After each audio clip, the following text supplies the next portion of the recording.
To strengthen the government-to-government relationship between the United States and Indian tribes, President Obama has promised greater engagement with tribal leaders.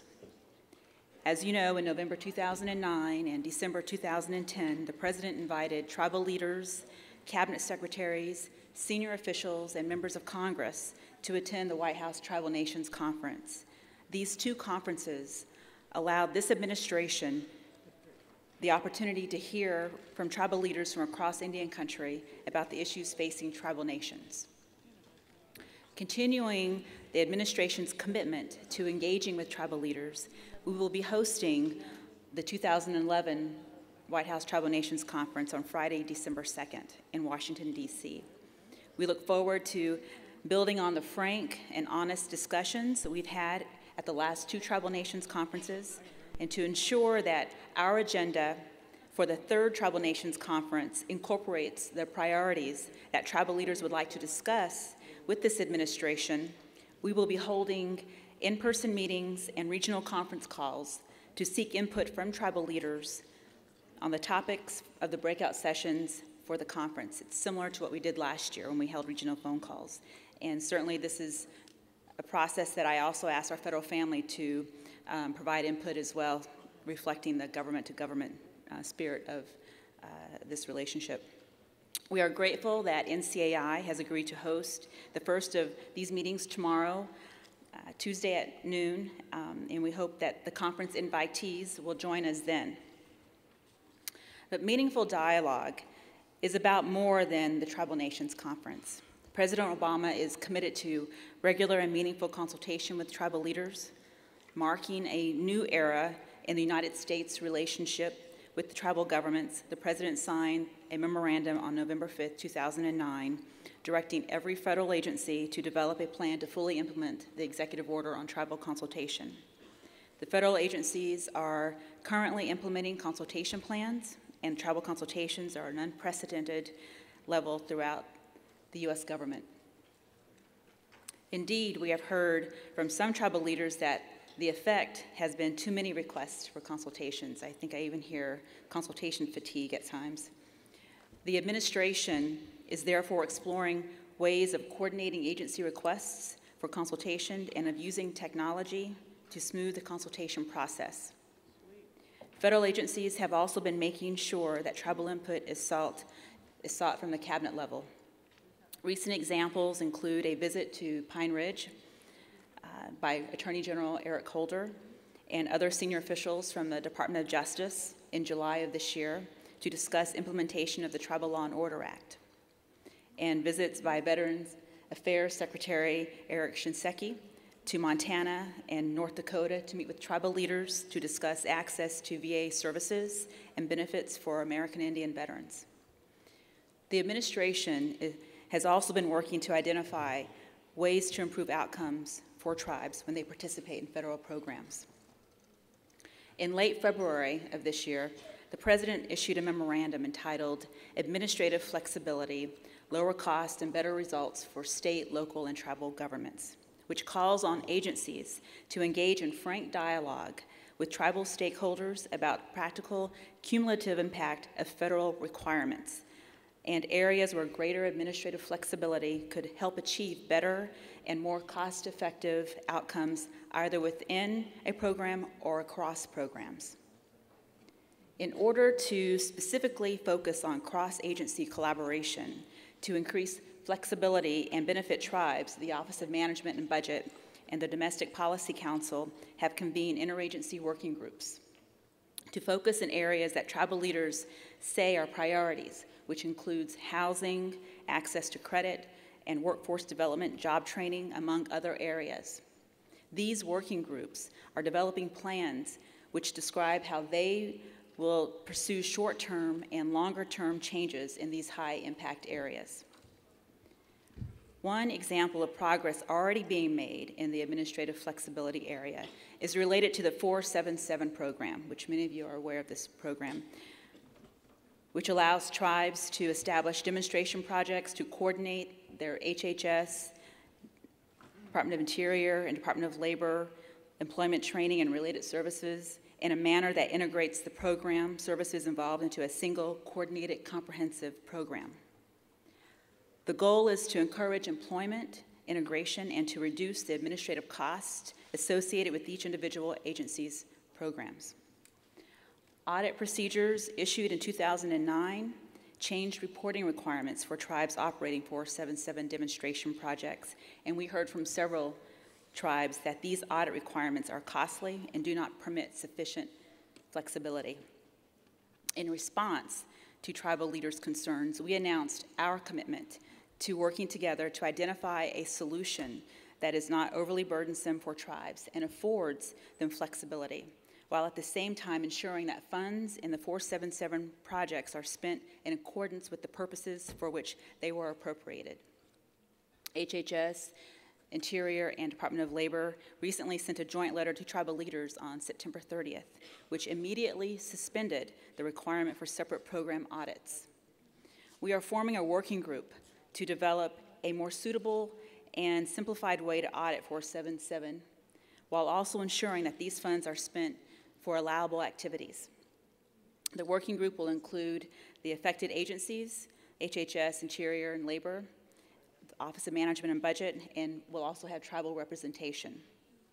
The letter also announced that the Secretary of HHS is prepared to consider and grant 477 waivers, which support more coordinated, integrated, and effective approaches to employment and training efforts.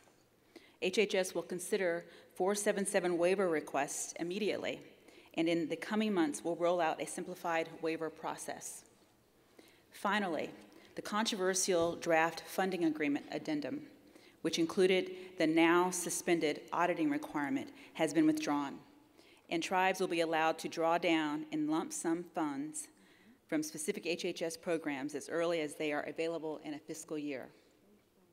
This effort will complement the President's existing memorandum to agencies on regular and meaningful consultation and collaboration with tribes, in accordance with the Executive Order on Tribal Consultation, by building on and drawing from the discussions that many of you have already engaged in about creating greater efficiencies across our programs. Additionally, in June of this year, the President issued an executive order to establish the first White House Rural Council. The White House Rural Council will coordinate programs across government to encourage public-private partnerships to promote further economic prosperity and quality of life in rural communities nationwide. Chaired by Secretary of Agriculture Tom Vilsack, the Council is responsible for providing recommendations for investment in rural areas and will coordinate the federal government and federal engagement with a variety of rural stakeholders, including tribal governments. The Council will break down silos and find areas for better collaboration and improved flexibility in government programs, and will work closely with state, local, and tribal governments, nonprofits, private companies, and to leverage federal support. In furtherance of this objective, in August, the Rural Council convened the White House Native American Business Leaders Roundtable with tribal representatives, economic development experts, and federal policymakers. At this listening session, participants discussed challenges tribal businesses face, including access to capital, job skills and training shortfalls, and limited broadband deployment and adoption in tribal communities. The feedback and insight by my colleagues are being incorporated into our ongoing efforts to address economic growth in Indian country. And I look forward to all we can achieve with our partners in the federal government and in Indian country to create more opportunity in Native American communities. As we all know, the global economic downturn has affected communities all across the country, but Native Americans have been hit particularly hard. The administration has responded by taking many steps to promote economic development and social development in Native American communities in both short-term and long-term. Through the American Recovery and Reinvestment Act of 2009, the administration provided an infusion of more than $3 billion into Indian country to improve infrastructure and to provide jobs.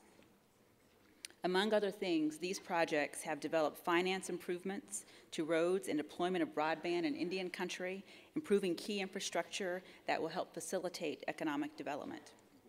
Still, too many Americans, and as you are well aware, a disproportionately high rate of Native Americans are looking for work or just struggling to get by and pay the bills.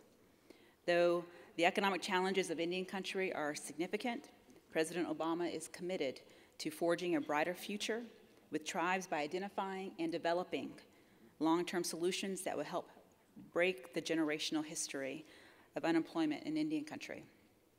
The President will not be satisfied until every American who wants work can find a job.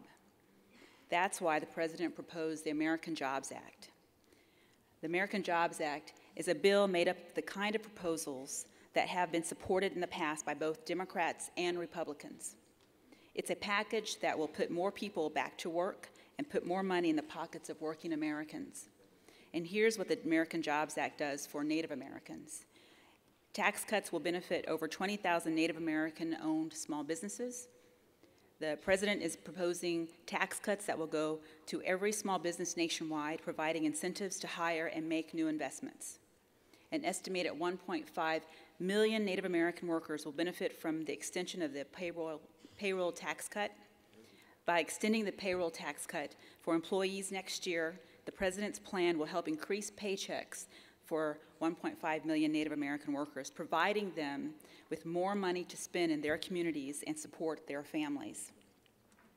The extension of the unemployment insurance will benefit Native Americans and their families while providing targeted support for the long-term unemployed. Our Pathways Back to Work program will support subsidized jobs and summer year-round jobs for low-income Native American youth and adults. In an environment with high unemployment rates for Native American youth, the President is proposing to build on the successful programs like the ones used in the Recovery Act to create jobs for those hardest hit during the recession. The President is proposing a new Pathways Back to Work fund to provide hundreds of thousands of low-income youth and adults with opportunities to work and to achieve training in growth industries, and the fund provides $22.5 million for Native American grantees. A commitment to rebuilding and revitalizing communities across the country will target investments to the communities hardest hit by the recession. The President's investments in infrastructure will include immediate investments in infrastructure, which includes $310 million to be directed towards the Indian Reservation Roads program, a school construction initiative that will provide $125 million for schools funded by the Bureau of Indian Education, and $12.5 million for tribal colleges. And a new initiative will also expand infrastructure, employment opportunities for minorities, women, and economically disadvantaged individuals, which includes Native Americans. The President is proposing to invest $35 billion to prevent layoffs of up to 280,000 teachers, while supporting the hiring of tens of thousands more and keeping cops and firefighters on the job. These funds would help avoid the reverse layoffs now, requiring the funds to be drawn down quickly.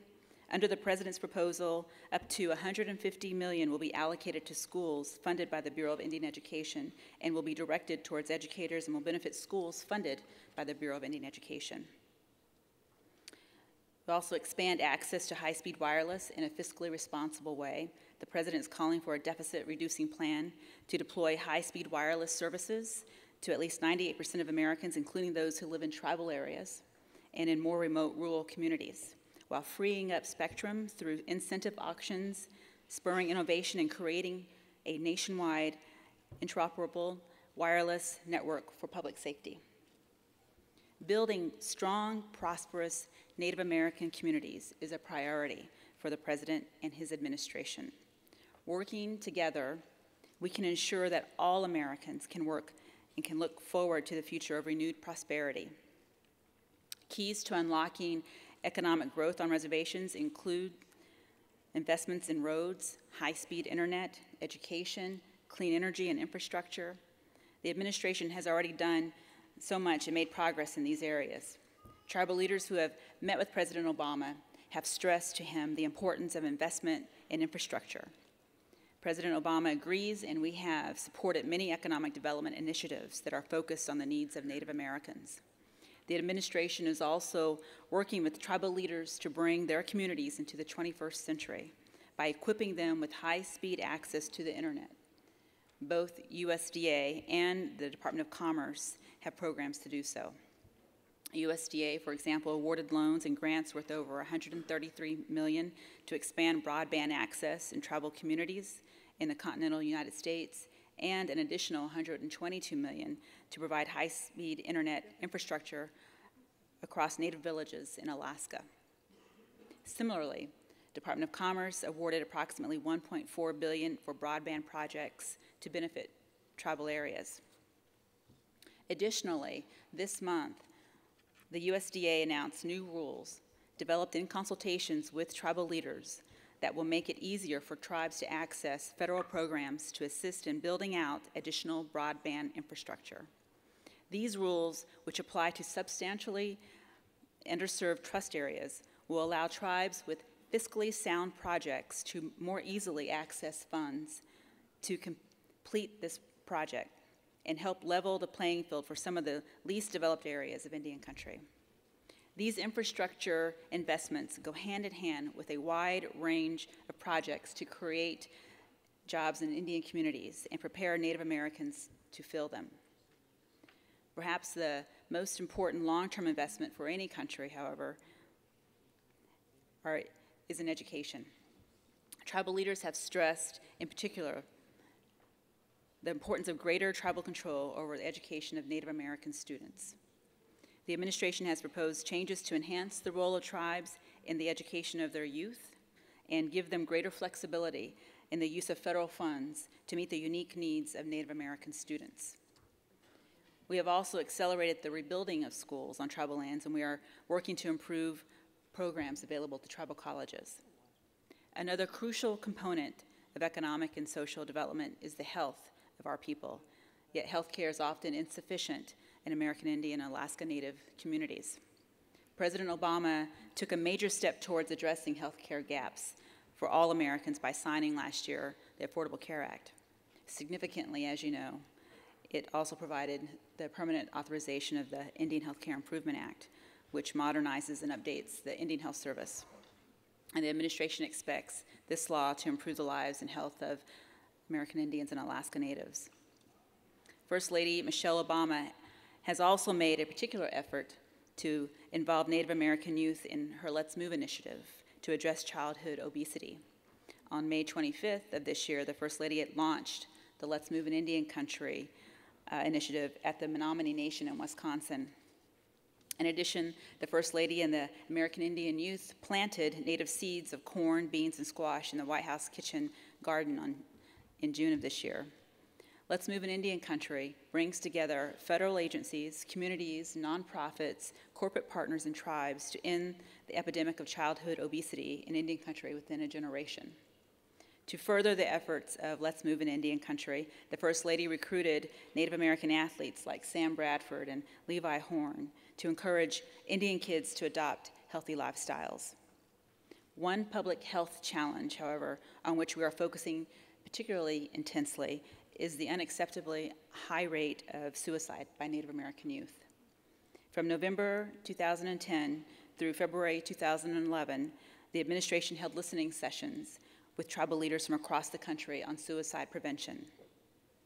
These listening sessions sought input from tribal leaders on how the Bureau of Indian Affairs, the Indian Health Service, and the Substance Abuse and Mental Health Services Administration, otherwise known as SAMHSA, can effectively work with Indian tribes to prevent suicide.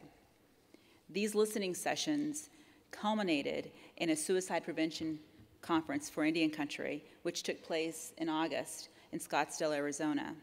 This conference was attended by more than 1,000 tribal leaders, as well as federal policymakers, and served as an opportunity for meaningful dialogues, both within and between nations, to talk about this important issue. As we've been told repeatedly by tribal leaders, no community can prosper economically or socially unless its basic needs for public safety are met. For this reason, the administration has taken a number of steps to strengthen tribal police and judicial systems. More flexible funding has been key, but perhaps more fundamentally was the July 2010 signing of the Tribal Law and Order Act. A little over a year ago, the President signed this bill into law. The Tribal Law and Order Act is already improving the federal government's ability to work with Indian country in the investigation and prosecution of crime impacting tribal communities. Specifically, the Tribal Law and Order Act gives tribes greater sentencing authority, improves defendants' rights, establishes new guidelines and training for officers handling domestic violence and sex crimes, strengthens services to victims, helps combat alcohol and drug abuse and helps at-risk youth, expands recruitment and retention of Bureau of Indian Affairs and tribal officers, and gives them better access to criminal databases. The Departments of Justice, Health and Human Services, and Interior are working together to implement this important law that is making a real impact in people's lives.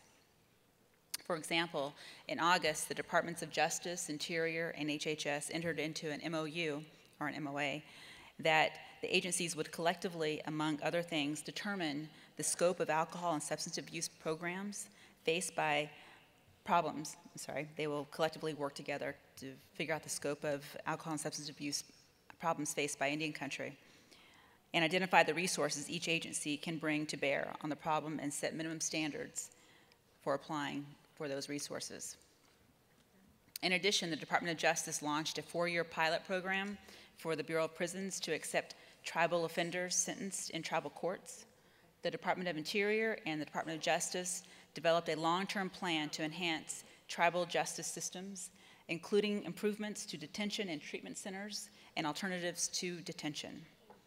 The FBI is working with the Indian Health Service to expand and support sexual assault nurse examiner and sexual assault response team programs in Indian country. The Indian Health Service established a national sexual assault policy, which establishes a culturally sensitive, uniform standard of care for sexual assault victims seeking clinical services, including evidence collection. Addressing crimes against Native American women is a particular priority for this administration. And to build on the Tribal Law and Order Act, in July of this year, the Department of Justice submitted to Congress a legislative proposal that was developed as a result of consultation with tribal leaders that would recognize certain tribes' power to exercise concurrent criminal authority over domestic violence cases, regardless of whether the defendant is Indian or non-Indian. In addition, the proposal clarifies that tribal courts have civil authority to issue and enforce protection orders against both Indians and non-Indians, and would provide federal prosecutors the tools they need to seek stiffer sentences for particular offenses. In addition to these budget and policy areas, we're also looking ahead at reauthorizations.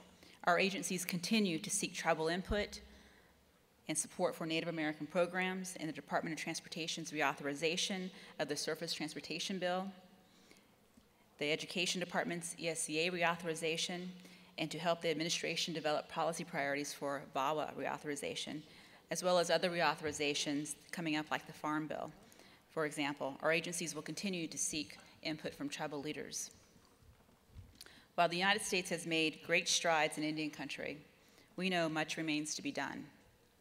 Our commitment to greater engagement, greater consultation, and interagency collaboration is the foundation upon which we will build stronger tribal communities and enable the United States' historic government-to-government relationship with Indian tribes to flourish. The administration will continue to look to the wisdom and experience of tribal leaders to help propose concrete solutions that best address the challenges facing your communities. And I look forward to continuing to work with you. Thank you. Yeah. You have a couple minutes for questions? Sure. Are there any questions? Yes. Okay. This is for you. Oh, thank you. Yes, thank you. That was very informative, Kim. But one of the things that seems to be left out for tribes like mine and for tribes in the Northeast is the administration's position on the Kacheri situation. All of these things are great, But if we have no land to implement these programs on or to do any of these things, then it's pretty much meaningless. So if you could just, give us an update as to the administration's position and where they're standing at this point on the, carcieri issue, I would greatly appreciate it. Sure. Thank you for the question. The administration's position on carcieri has not changed. It remains a top priority for the administration. The president submitted to Congress his 2012 budget request, which included language that we support that would provide a clean carcieri fix. We've had a number of administration officials, Secretary Salazar and Larry Eckelhoff more recently, testify before Congress regarding our support for a clean carcieri fix. We've communicated, by correspondence to the Hill, our support for a clean carcieri fix. And so, we can't make Congress, act. As you know, there's gridlock in Congress, but as much as we can do, we have done, and we continue to do so. And certainly, I'm aware of all the efforts of NCAI and other tribal organizations to continue to talk about carcieri and continue to rally around it. It's an important issue. We completely understand and support the need to clarify the Secretary's authority to take land into trust for all tribes. So thank you for your question. We have one of our people up here, Bill, and then just one out there. Okay. And then one over here. Can we have the mic on over here?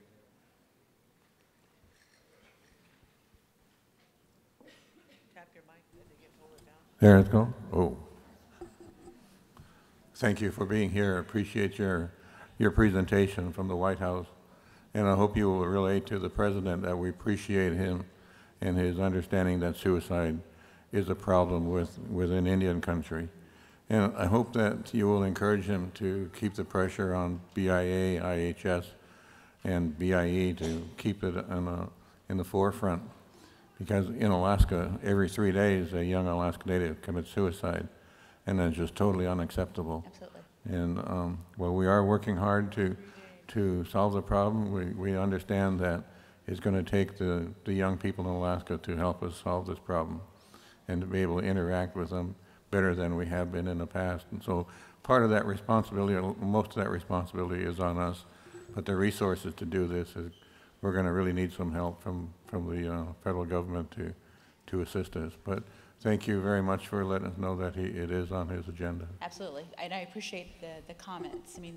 We have an existing federal task force that's looking at this issue in a more broad way, and Dr. Rubidoux and Larry Eckelhoff are co-chairs of the task force that focus on Indian country, and certainly with their leadership, I think we can identify ways in which the federal government can be more responsive on the short term as well as developing a long-term strategy. So thank you for your comments.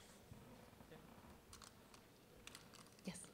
Hey, Kim, thanks for being here, and thanks for all you do on our behalf, working with the many managers in the government. I really was inspired by the many opportunities you present in your talk here today. One problem we have in our contracting is, particularly with the Recovery Act funding, it goes through HHS where there's a 15% cap on indirect, and it makes it nearly impossible for tribes that have indirect cost rates that are higher than 15% to afford getting involved in all these opportunities, whether it's broadband or some of the training programs, and particularly child care programs in our area. So is there anything that we can do to provide more information? We did attend some of the hearings and talked about the indirect. So even if it went through the BIA, it would be helpful, but right now, going the way they are, it really is very difficult for us to keep up on the indirect costs. I appreciate you raising that particular issue, and I don't have a response for you today, but I'm happy to look into it and talk to both Interior and HHS. Thank you. Thank you. Put it on this slide. Okay. Hi, Kimberly. Hi. Thanks for being here. A question, we've been following Congress, and as you see, America's support for Congress is really dropping because, as you point out, there's a gridlock and it's around following up with Vice Chairman Gums said around Kacheri, and we're glad that it's part of the president's budget request. But you're right, we can't make Congress do anything. They're fighting over many other issues, and I think that the Kacheri resolution for Congress to vote on a fix, I'm not for sure it's a top priority for them. So I noticed the president of lately has been saying, hey, I'm going to make things happen. And I believe he's done some executive orders because he's shown a position of strength that as president of this country, he's got to make things move because Congress is too busy playing the political game. With having said that, might there be an opportunity where the president could burn some political capital and realize that, this Kacheri fix is also very important to America, not only to tribal nations, obviously it's important to us, but important to America from an ethical perspective, from an economy perspective, from a trust responsibility perspective. Have you heard any talk about him saying, hey, you know what, I'm going to make a decision from an executive perspective? Well, I believe in discussing those options. A while back, it was determined that a Kacheri fix would require an act of Congress to fix it. But at the same time, the Department of Interior has taken great strides in taking thousands upon thousands of acres of land in trust for tribes. That doesn't mean that Kacheri's fixed that way. It just means that Interior has been responsive in processing these applications, knowing that there's still a gap that needs to be addressed and that Congress can fix it. And so the president took the bold action of actually including clean Kacheri language in his 2012 budget request that we did submit to Congress. And the reason we did that is primarily because, one, it is a huge priority in making sure that the Secretary of Interior enjoys the full authority of taking land into trust for all tribes and ending this two-tier system that the Supreme Court created. But in addition to that, as you recall, there was some misunderstandings about what the administration was doing whenever it provided technical assistance to people on the Hill. So we just wanted to make a very clear, bold statement. And also as a result of the president's meeting last year with tribal leaders in the Roosevelt Room, in which they specifically raised this as an issue. So he himself decided that this would go into the 2012 budget. So we have done everything we can. The Department of Interior, to the extent of its own legal abilities, are moving forward with PETA trust applications, making decisions on those too. So we are trying to do as much as we can within our existing authorities. But I thank you so much, Cedric, for your comment and question. Appreciate Thanks. it.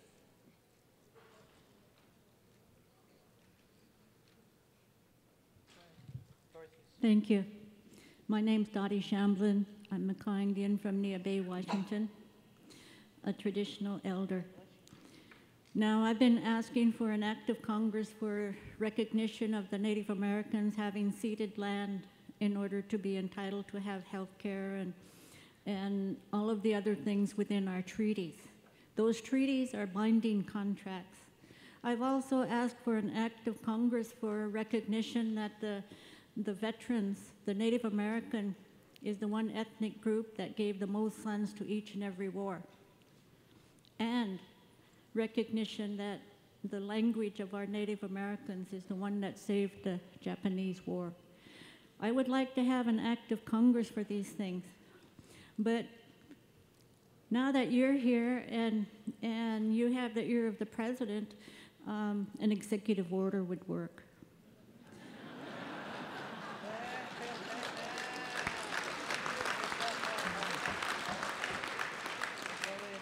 I am part of a group of grandmothers that's going to march and protest in Washington, D.C. Tell the president to get ready. We're going to march in front of his house.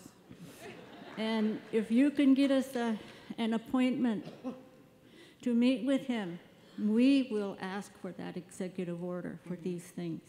We need recognition that we are entitled to this health care. It's not our problem the government has no money. We have treaties. All of this America was indigenous owned. They talk about fiduciary responsibility and Aboriginal rights and all of this, but it don't mean nothing if they don't put teeth into the guidelines. We are the first people, and we deserve that money. Now, my sister died at the hands of Indian Health Service. She was killed by them because they wouldn't give her permission to have contract health. Now, how wrong is that? How many of our people across this nation, when I marched over to Albuquerque, I run into elders. Elders who did not trust Indian Health Service and would not fly in their helicopters by the time they would arrive at the hospital, just like my people, that either die real soon or have a very difficult time coming back to good health. Please, tell the president he better start thinking about this and get something done for us first Americans. Thank you. Thank you for your comments. Yeah. And I would just say that, and I appreciate the comments and the passion and the personal stories that you have associated with healthcare and veterans.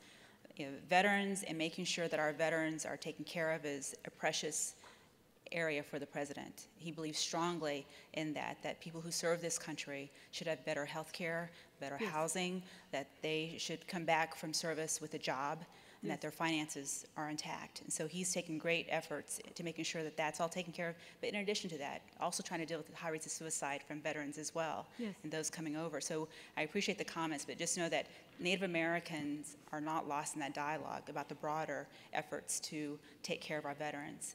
The proof would be to move Indian Health Service and the vets from the bottom of the list, the very bottom, move them up to the top. Then I'm going to believe. Thank you. Thank you, Vladdy. Hello, Ms. Teehee and members of the Congress. I thank you for letting me have this moment. To the rest of the beautiful people here, I love each and every one of you dearly, and thank you for your time. But my name is Peter Lenkeek. I'm a tribal leader, a council member, and I represent the Hunkpati Dakota Oyate of central South Dakota. And I wanted to, I'm here for help. I need some direction, and I also wanted to make you aware of something that has been boiling over in South Dakota, and it deals with the children of the tribes there. There was an investigative report over the last 2 years done by National Public Radio, and it's on npr.org. And if you click on investigative news, a story will come up on there about the state DSS system of South Dakota. Last year, over 700 of our children from the tribes of South Dakota were abducted by the state. And something has to be done about this. That system is broken, it does not work. Our people are already struggling with an identity crisis, and it's making things worse. I want to see, what I envision is, you know, when the money comes down from the government, it goes to the state DSS, which gives them the infrastructure, the resources, and the jurisdiction to come onto the reservations and take our children. We have mothers that were waiting at the bus stop to pick their children up, but their children never came off the bus. They were taken at school by the state. This, what we're going through, is a learned behavior. We learn that from the dominant society. The only way we're going to be cured of it is our culture, our tradition, our language. We need that back. This, what I envision is, or what I'm trying to do is get them funds to come to the tribe so that we can set up our own foster care and take care of our own. Nobody knows how to take care of our own than ourselves. Why does that money have to go to the state DSS? I mean, in a state like South Dakota,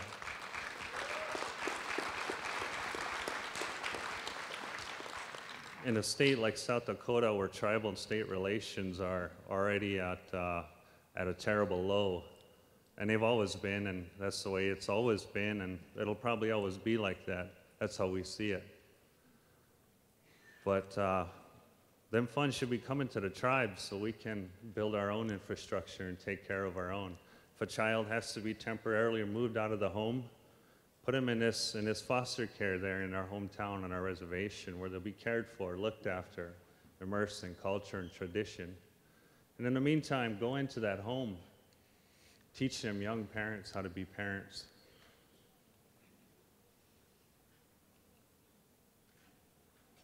A lot of us are a product of that. Children raising children. We all know it. We all know it. We see it. We experience it. We live it. We need some help. I just need some direction on where to go with this. I appreciate the story, and I've only recently heard about it, so I don't have the full details. I will say that, you know, one of the themes that we hear often from tribal leaders is the idea of having direct funding from the federal government. You know, as you know, some of our limitations in this administration is a direct result of our inability to deploy resources directly to tribes because of some federal law that exists where the requirement doesn't allow that. Certainly in this administration, we're trying to, where we can find those flexibilities and where we can promote greater self-determination for tribes, we do so. But it's not without its challenges. I mean, as we just talked about with the Carcieri fix, for example, you know, it's identifying those federal laws in place that require, that allow the funding to flow through the state in order for the tribe to benefit. You know, that takes an act of Congress to correct that. And, and I'm not saying that we're not without tools to be helpful. I'm happy to look into this issue a little bit more and to see where our flexibilities are to be helpful with figuring out, what transpired here and what agencies would have some equity in this issue and to figure out some kind of, possible response from us. But I just need to learn more about this particular issue. But but just generally speaking, I understand, and what I've told folks in the past is, where we can be and honor the government-to-government relationship and where we can deploy resources directly to the tribes, we do that. And the challenge is that we can't do it enough to our satisfaction because it would take a great deal of fixes to federal law, and that requires Congress to take action. But I thank you so much for your comments. Isn't that in violation of the Self-Determination Act, giving that state, money to the state and letting them determine the future of our members? I mean, it don't make sense to me, but, We have a work session. Mm-hmm. We have a session that is tomorrow afternoon? We have a couple things going on. Tomorrow afternoon in the communications breakout session, Terry Cross will be there to talk a little bit about this story. Right. And also, he will be speaking on Thursday with recommendations. I know that there was a request, I just got an email a few minutes ago from some members of Congress who have sent over a letter to the administration requesting more of an investigation on this issue and to follow up that. So Congressman Boren and Congressman, can't recall, just did that a little while ago because Indian Child Welfare, NCAI, had been working with them. So that's the latest update. We're going to be continuing to follow this as it goes, just so you know. Will, you will be the last one to ask. They took your microphone. Where is your microphone? Okay, it's coming. You'll be the last one. We have others. We have a video that other speakers in a video to see that is timed. So we will have other discussions as well, just so you know. I will. Yes. Again, Will Micklin, Tlingit Tribes of Alaska. I had a quick comment and a question, or request and a question. On the request, I'm fairly confident that Carcieri will get dealt with in the Congress and resolved in the tribe's favor with a clean Carcieri fix. And my request is that once that is done, that the administration can deal with the administrative moratorium on fee-to-trust acquisitions for Alaska tribes. That should be taken out, and Alaska tribes should be able to acquire land in trust in the state of Alaska. So the request is that the administration deal with that immediately upon the Carcieri fix being enacted. My question is, and I thank you for your comments on the broadband, on the National Broadband Plan. That's an essential building block for tribal economies and overlaps health, education, Right. Public safety, economic development. That paired with tribal taxation and the restoration of the tribal tax base. You know, right now, taxes are conveyed off of tribal lands in huge amounts to local and state government, from possessory interest tax, sales tax, excise tax, severance tax, individual Indian income tax. Those are broadband and the restoration of the tribal tax base are key building blocks for the tribal economy. The Rural Commission or Committee was met a couple months ago, I guess, in DC. And so I guess the question is that the NPRM from the FCC on broadband really did very little for tribes. The tribal comments that we and others submitted went a full page of requests. So we're hoping that the administration can look at those and include into the orders from the FCC things that you mentioned, which really aren't dealt with in the NPRM, to promote deployment of broadband in tribal communities as a trust asset, which it really is. And on tribal taxation, we're hoping to have a prolonged, extensive conversation with the president about the restoration of the tribal tax base. So those tax dollars, those revenues, can remain on tribal lands for use by tribal governments instead of going to state and local government as an exercise of tribal sovereignty. Right. We think that's critically important given that the revenues available for federal funding of Indian programs are going to be diminished no matter what we do significantly over these next 10 years or so. And there's very little we can do except try and stay in place. But if there's executive action and there's direct tribal action and perhaps there's some legislation that would help restore the tax base for use by tribes for that infrastructure development that currently exists in very small amounts on reservations, but it's needed for everything from housing to health to education. So. Right. Thank you so much, Will, for your comments. And I'm happy to receive the one-pager recommendation sheet that was prepared for FCC. I've not seen that, but one of the working groups that I mentioned earlier as part of our administrative flexibility work is to work on broadband issues, and our agency partners, as well as OMB, Office of Management and Budget, are working together, and they're developing short-term and long-term goals to leverage the resources that we can continue to deploy out to Indian country.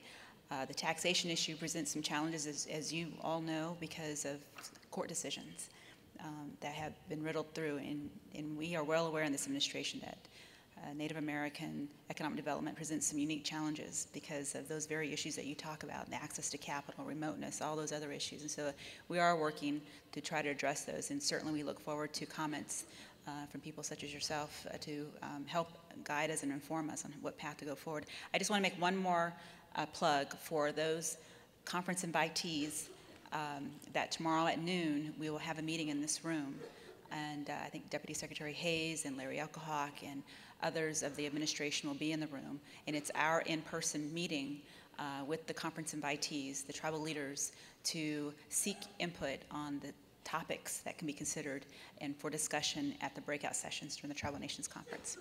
Thank you again for all your questions and your comments. Thank you.